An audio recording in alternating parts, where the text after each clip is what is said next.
وعلیکم السلام ورحمۃ اللہ وبرکاتہ۔ سوال یہ کیا گیا ہے کہ ایک غسل سے کئی غسل ہو سکتے ہیں؟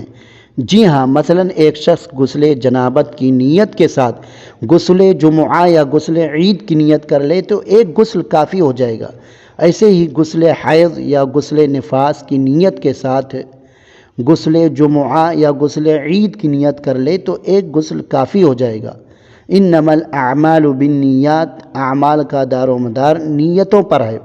ایسے ایک شخص مسجد میں داخل ہوتا ہے اور فرض نماز سے پہلے جو سنتیں ادا کی جاتی ہیں، چاہے مؤکدہ ہوں یا غیر مؤکدہ ہوں، اور اس میں تحیۃ الوضو اور تحیۃ المسجد کی نیت کر لے تو 2 رکعات پڑھ لینے سے تینوں نیتوں کا ثواب ملے گا۔ الگ سے نماز پڑھنے کی ضرورت نہیں ہے، یعنی الگ سے 2 رکعات تحیۃ الوضو نہیں پڑھے گا اور ایسے ہی تحیۃ المسجد الگ سے 2 رکعات نہیں پڑھے گا، بلکہ سنت ہی میں ان دونوں کی نیت کر لے گا۔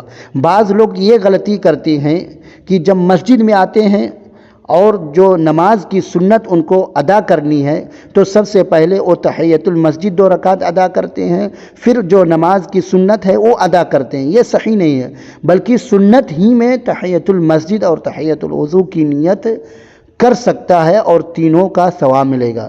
ایسے اگر کوئی شخص گھر میں نفل نماز پڑھتا ہے، سنت ادا کرتا ہے، تو اس میں تحیۃ الوضو کی بھی نیت کر لے، دونوں کا ثواب اس کو ملے گا۔